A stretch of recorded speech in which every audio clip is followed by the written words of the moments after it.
Hola, ya estoy aquí de nuevo. Voy a hablar largo y tendido porque quiero terminar todo esto de la crítica. Habla una persona que no tiene sentido de la vida, ¿no? Pero bueno, ¿cómo hacer una crítica de un texto? Recuerdan que la semana pasada ya empezamos y yo les dije, lo primero, tienes que entender lo que leíste. Si no entendiste lo que leíste, estás frito. Ni siquiera intentes hacer una crítica. Muchas de las personas toman el libro y copian lo que viene aquí atrás, porque esto es lo que normalmente ponen para que la gente se anime a comprar un libro como este, ¿sí? Y entonces ponen eso. Y ellos creen que nadie los va a descubrir. Todo el mundo los descubre, ¿sí? Nadie está interesado en leer cosas que ya están escritas. No hagan nunca eso, no lo hagan. Es un truco viejísimo y todo el mundo lo conoce. Lo que quiere la gente es leer tu punto de vista. ¿Qué te pareció a ti esa lectura? Esa visión original tuya de cómo vistes esa lectura. Y eso, por supuesto, va a hacer entender que tú comprendiste esa lectura. De otra manera, si no comprendiste la lectura y lo único que vas a hacer es copiar lo que viene en las portadas de los libros, la gente lo va a saber. Va a saber que ni has leído nada, ni te interesa nada, ni nada de nada. Bueno, entonces es muy importante comprender lo que estamos leyendo. ¿Cómo comprender lo que estamos leyendo? Bueno, depende el tipo de libro que vas a leer. Ustedes, la mayoría de ustedes, si es que no todos, ya van a la universidad en unos cuantos meses. Se van a enfrentar a libros donde van a encontrar párrafos que les resulta totalmente inexplicable lo que dice el libro. Según van a ir avanzando en la carrera, con el libro que empezaron les va a parecer de risa loca, porque lo van a entender perfectamente. Lo mismo sucede con la lectura. Cuando uno empieza a leer, no le das a un niño un tratado de filosofía alemana del existencialismo. Eso es algo complejísimo, ¿no? Sino que a un niño tal vez le vas a dar un libro que es el cuento del cuervo astuto y el zorro tonto, por decir algo, ¿sí? Situaciones que el niño va a entender perfectamente. Lo terrible de esto es que muchos de nosotros nos quedamos en esa lectura, en la del cuervo listo y el zorro tonto. Ya no pasamos de ahí, ya nunca pasamos de ahí, ya no nos vamos a otra cosa. Después de eso, vamos a empezar a leer otros textos, inclusive textos que creen que ya no tienen monitos, horror de horrores, ya no tienen monitos, pura letra. ¡Oh! ¿Qué vamos a hacer? ¿Sí? Yo sé que son una generación de la imagen, pero lo que está escrito, ya alguna vez se los había explicado, no es lo mismo que lo que ven en la pantalla que lo que ven en tu cerebro. Tu cerebro te está dando tus colores, te está dando tus imágenes, te está dando tus pasiones, te está dando lo tuyo, cómo lo ves. Y eso, como tú lo ves, eso es lo que tú vas a poner en tu crítica. No me interesa que pongas en tu crítica lo que dijo el gran escritor no sé qué, o la gran escritora no sé cuánto. Ya ellos ya escribieron su libro y seguramente compraré su libro y seguramente son puntos de vista muy interesantes. Lo que me interesa es tu punto de vista. ¿Qué entendiste de lo que leíste y de lo que leíste? ¿Qué te pareció? ¿Qué te pareció bien? ¿Qué te pareció mal? ¿Por qué te pareció bien y por qué te pareció mal? ¿Entienden bien por qué es necesario comprender bien lo que estamos leyendo? Ahora, ¿cómo es que vamos a hacer para comprender bien la lectura? Otra vez me regreso. Ahorita, por ejemplo, ustedes que ya están en preparatoria ya deben de estar capacitados casi para leer cualquier tipo de texto, ¿sí? Algunos de ustedes sé que no toman un libro ni de broma. Es el momento de empezar a tomar libros. Los libros son tan divertidos, no necesitan batería, no necesitan electricidad, ¿sí? Lo único que necesitan es luz, luz del día. Los puedes leer en tu patio si no hay luz, ¿sí? Si vas en el avión, sacas tu libro y lees, no necesitas permiso de nadie. ¿Sí? Si estás en la playa, igual no te quieres meter al agua, pues lees. No hay ningún problema. Y es tan divertido porque en un solo libro, llevas todo un mundo. Bueno, entonces, ¿cómo hacer para entender lo que estamos leyendo? Primera, ¿estamos leyendo según nuestro nivel de comprensión? ¿Ah? Hay que ser honestos. Es decir, tenemos 17 años leyendo al Pato Donald y de repente queremos leer un tratado de filosofía, pues es obvio, no vamos a entender nada. Entonces, debemos dejar al Pato Donald, muy respetable, y empezar a leer tal vez pequeños ensayitos sobre filosofía, la biografía de grandes filósofos, su contexto, a qué se refiere la filosofía que ellos manejaron o por qué son notables por la filosofía que ellos manejan, el existencialismo, el naturalismo, el romanticismo, en fin, la filosofía que sea. ¿Sí? Porque para de alguna manera saber cómo está centrada esa obra, en dónde está, por qué los personajes que aparecen ahí actúan como actúan. ¿Sí? Recuerden que cada uno de nosotros nos toca vivir un tiempo.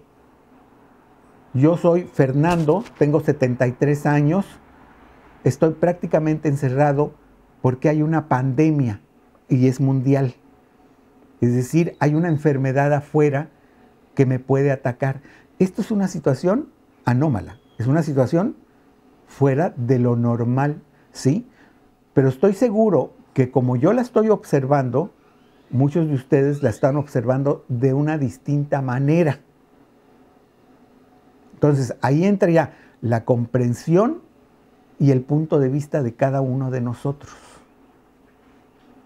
Ya estamos entendiendo lo que está pasando. Si estamos leyendo a un filósofo y entendemos que ese filósofo está leyendo en un periodo donde hubo una terrible guerra, que hubo una matazón y la gente está desesperada, entonces entiendes por qué hay una filosofía de desesperanza. Es decir, la gente está harta. Por ejemplo, ¿recuerdan el movimiento Dada que estudiamos, que es aproximadamente ahí por el 1914, 1920? Fue un movimiento que reaccionó a la Primera Guerra Mundial, que fue una matazón de gente impresionante. Los generales y los reyes mandaban a la gente a las carnicerías ahí en los campos, sin ningún sentido realmente.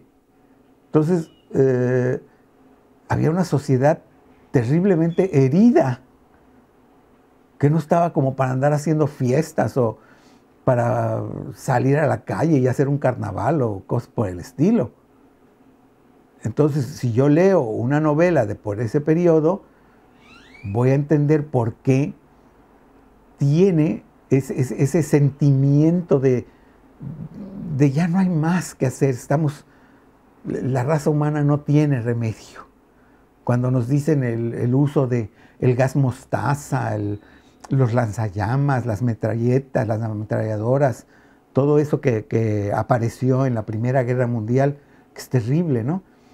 No sé, el ingenio del hombre para hacer ese tipo de cosas, no puedo ni creerlo, ¿no? Entonces, todo eso modifica el texto que tú estás leyendo. Siempre hay que situarlo en su época.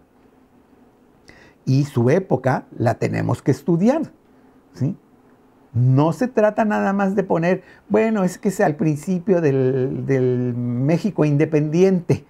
Sería más o menos 1820, 1830, 40, 50. ¿Sí?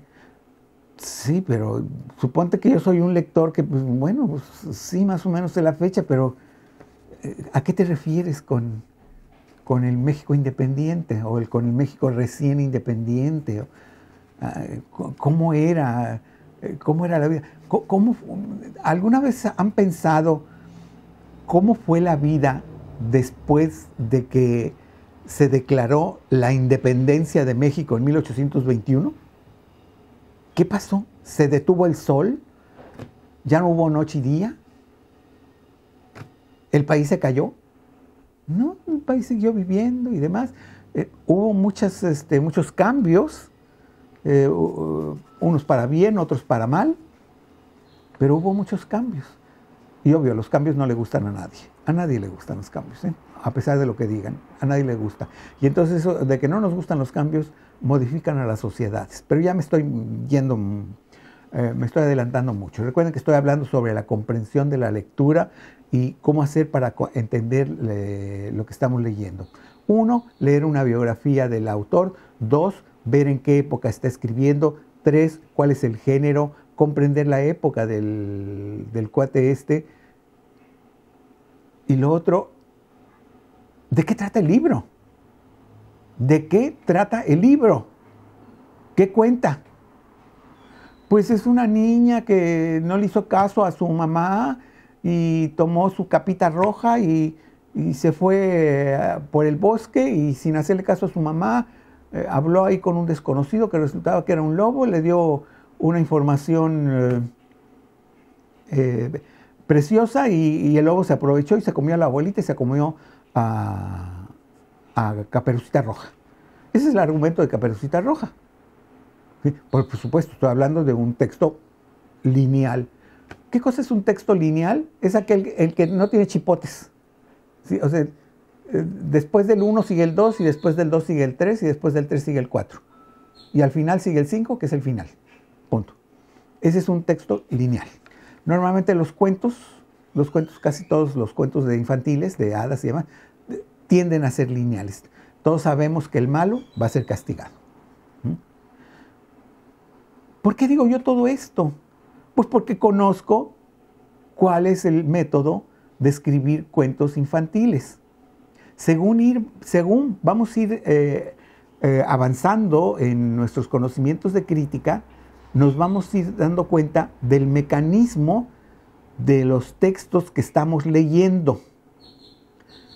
No todos los textos tienen el mismo mecanismo. Hay algunos mecanismos que ustedes ya conocen. Ustedes saben muy bien que no es lo mismo un cuento que un poema.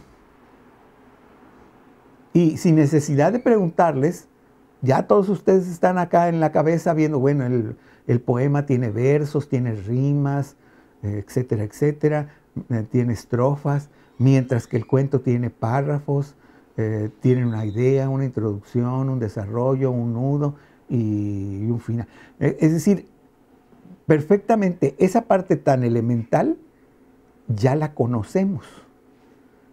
Entonces, cuando leemos un texto, ya podemos hacer ese pequeño esquema de cómo es lo que estamos leyendo. Sea un artículo, un ensayo, un poema, una novela, un cuento, etcétera, etcétera, etcétera. Esa es otra manera de comprender lo que estamos leyendo. Cuando estamos leyendo y decimos, ay, pero ¿qué es esto? ¿Es un cuento o qué es? No, es que están sucediendo muchas cosas. Si están sucediendo muchas cosas, no puede ser un cuento. Tiene que ser una novela. En la novela pasan muchas cosas. En el cuento pasa una sola. Acuérdense la definición de Cortázar. La hormiga es el cuento. El hormiguero es la novela. Eso lo tenemos que entender desde un principio, desde que estamos leyendo. Tenemos que entender cuál es el género, ¿sí? Cuál es el argumento, qué peculiaridades tiene ese texto, en qué época está situado.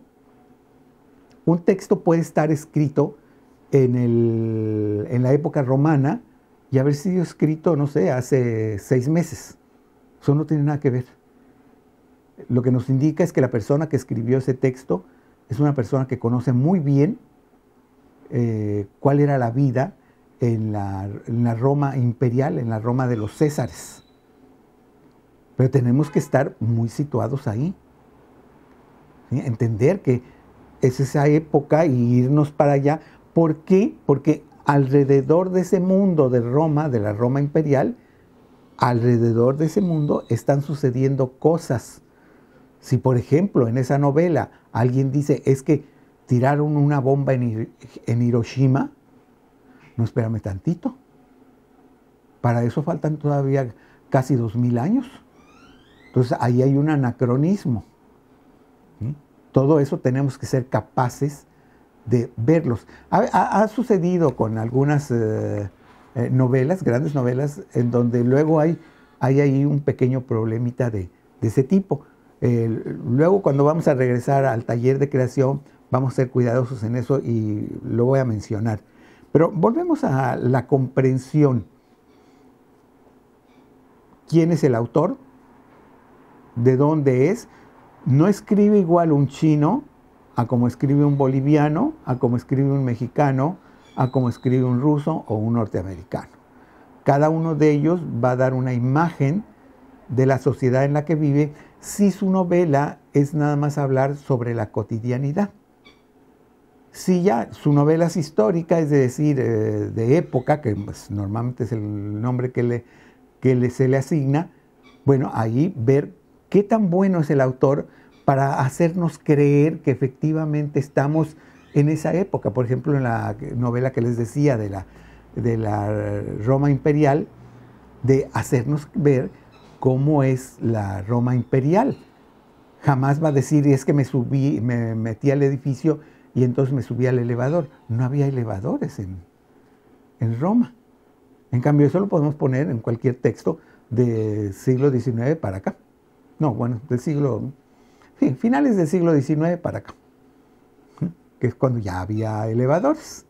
Ya en la ciudad de Nueva York ya tenía algunos rascacielos. Entonces hay que estar al corriente de todo eso para hacer nuestra crítica. Conocemos al autor, conocemos la época, conocemos el género, conocemos cómo está el argumento trazado. Normalmente se repite casi todos los géneros, introducción, desarrollo, nudo y desenlace. Pero no siempre es así. Algunas veces se empieza con el final y luego se va desarrollando todo lo demás.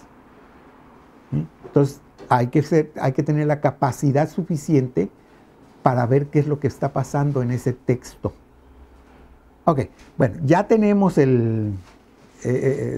digamos lo físico, lo que podemos ir a la enciclopedia o al diccionario y ver, ¿sí? Pero hay que entender. ¿Qué hago para entender? Bueno, para entender vamos a hacer un resumen, pero antes de llegar al resumen, y les recuerdo lo que ya vimos alguna vez, vamos a hacer nuestro esquema. ¿Cuál es el problema? Muy al principio, si ustedes van a ser críticos literarios o les va a gustar la crítica, van a tomar como base sus apuntes y demás, y me parece muy bien. Ya cuando están más avesados, ya están muy metidos en la crítica, ya nada de esto lo van a necesitar porque ya lo traen aquí en la cabeza. Entonces, antes, y les recuerdo que estoy siguiendo la hojita esta por si después quieren hacer algún tipo de rememoración. Voy en el segundo recuadrito. En el primero fue el de la comprensión y ahora voy en el recuadrito que dice arquitectura argumental y me voy a ir hasta el tema. Bueno, la arquitectura de cómo está descrito el texto, párrafos, capítulos, estrofas de 4 versos, son cuartetos, octetos, según lo que sea. En el caso de los párrafos, pues pueden ser cuantos párrafos se necesiten, tal vez haya 2 párrafos de introducción, tal vez hay 11 de desarrollo, 2 del nudo y 1 de conclusión. Tener la idea de cómo está armado ese texto. Noten que no he tocado el tema para nada. Nada más, ¿cómo está armado aquello? ¿Cómo está armado aquello? Eso es importante también entender. Porque si ya entendimos esto y ya entendimos cuál fue el tema, cuál fue el argumento, pues ya casi la hicimos. En la hojita que yo les entregué, el formato de argumento es el que se usa básicamente para obras de tipo académico. La premisa, 1, pones. Fernando es tan pequeño.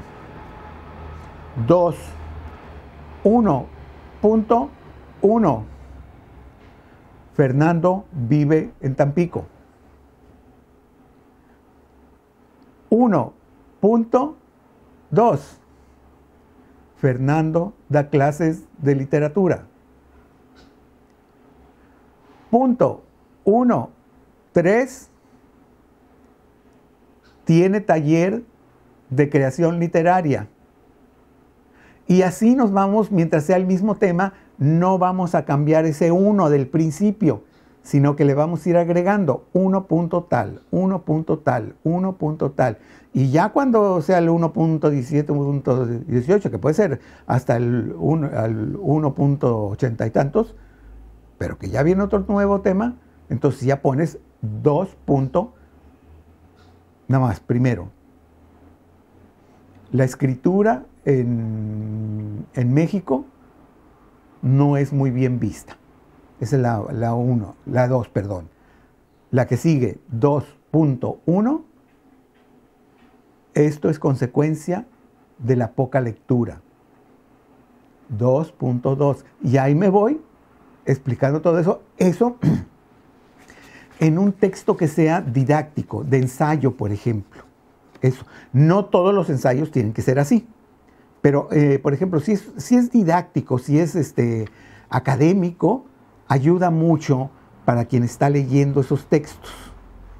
¿Sí? Recuerden que estoy tratando de describir todo lo que pueden encontrar en la obra físicamente nada más. No estamos metiéndonos con el argumento. Nada más estamos viendo y que tenemos que entender qué es lo que estamos leyendo, qué es el libro.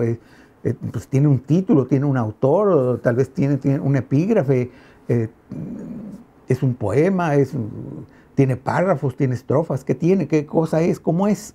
¿Sí? Entonces, todo eso, en el momento en que nosotros ya entendemos todo eso, viene la segunda parte. Y esa segunda parte es, ¿cuál es el tema de lo que estamos leyendo? Ya sea ensayo, cuento, novela, lo que sea. ¿Entendimos lo que el autor nos quiere decir? ¿Lo entendimos? No se trata de más o menos lo entendí o pues leí aquí al principio que es una novela sobre unos marineros que andan en el mar de China. Y eso fue todo lo que entendiste, porque ya no leíste más nada, no leíste la novela. Entonces no puedes entender. No hagan nunca eso. Se ve luego en el crítico novato que está copiando todo del libro porque no leyó el libro, o lo que es aún peor, lo leyó pero no lo entendió. Muchas veces es necesario tener relecturas, leer 1, 2, 3 veces. Si eres un crítico y eres un crítico de textos que muchas veces son particularmente difíciles, mi consejo es que leas 1, 2, 3, 4 veces hasta que estés seguro de qué trata ese texto que tienes tú y que vas a criticar para bien o para mal. Cuando digo para bien o para mal, significa que a lo mejor te gustó, a lo mejor no te gustó. Y si te gustó, vas a decir por qué te gustó. Y si no te gustó, vas a decir por qué no te gustó. Pero tienes que tener, hay un dicho que a mí me gusta mucho, que es un poco vulgar, pero es cierto. Dice, cuando te digo que la mula es parda, es porque traigo los pelos en la mano. Entonces, la crítica debe ser así. Cuando te digo que no me gusta lo que escribes, es por esto, por esto, por esto, por esto, por esto, por esto y por lo otro. No quiere decir que tengas la razón, pero por lo menos tú ya diste tus razones. Y la gente está entendiendo que tú leíste y eso fue lo que tú percibiste en aquella lectura. ¿De acuerdo? Bueno, entonces vámonos a esta segunda partecita que me interesa, ya no voy a ocupar mucho tiempo, y que es, recuerden que estoy tomando como precedente lo que vimos cuando vimos la descripción y después hicimos el esquema. En aquello que vimos en nuestro manual, y ustedes lo tienen ahí, yo recuerdo muy bien que vimos un texto que venía el texto completo, luego venía un resumen, luego vamos a ver eso, y luego por último había un resumen del resumen, es decir, que les pedí que me pusieran en una o dos oraciones de qué trataba lo que habíamos leído. Les expliqué en aquel entonces para qué funcionaba eso. Funciona por si vas a estar en una clase y no necesitas leer todo, bueno, por lo menos saber de qué trató el texto. En este caso, en nosotros, es para ver si efectivamente entendimos de qué trató el ensayo, de qué trató el cuento, la novela, el artículo, el poema, lo que sea. Aquí abro un paréntesis porque hay poesía que no se entiende en el sentido de que hay una historia que contar, sino que la retórica del poema te va a hacer sentir sentimientos, ocurrencias, situaciones que no necesariamente tienen una pauta cronológica, es decir, y nació, caminó, comió y se murió. No, la poesía no siempre es así. Hay una poesía que sí cuenta cosas, esa es la poesía épica, ¿sí? Esa cuenta cosas. Pero hoy en día la gran mayoría de la poesía es lírica, es decir, nos hace sentir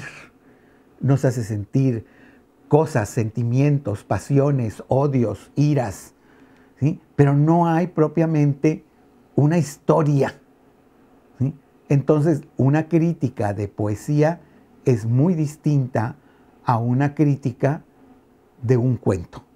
Eso lo vamos a ver un poquito más adelante el día que hagamos una crítica de un poema y de un cuento. Entonces, por lo pronto, ya estamos en esta última parte que estoy, y con ello voy a terminar. Aquí tenemos que en una oración o dos vamos a poner lo que entendimos o lo que sentimos si es un poema. Este poema me hace sentir la desesperanza del personaje por aquel amor imposible. ¿Está bien? Pues tal vez hay una especie de narrativa. En el caso del cuento y la novela, pues lo más probable es que sí, vamos a tener que poner ahí ya una cuestión narrativa. El personaje llegó a la oficina y mató al jefe porque lo había amenazado. Hay toda una serie de historias entremezcladas entre la presentación del personaje principal y el asesinato del jefe. Punto. Ese es tu resumen de 2 oraciones. No te estoy pidiendo más, no quiero que me expliques cómo era el edificio, cómo era la ciudad, nada más es eso. Porque de esto mismo, tú vas a partir para hacer tu resumen, es decir, te vas a ir hacia atrás. Pero eso ya va a ser en otro programa.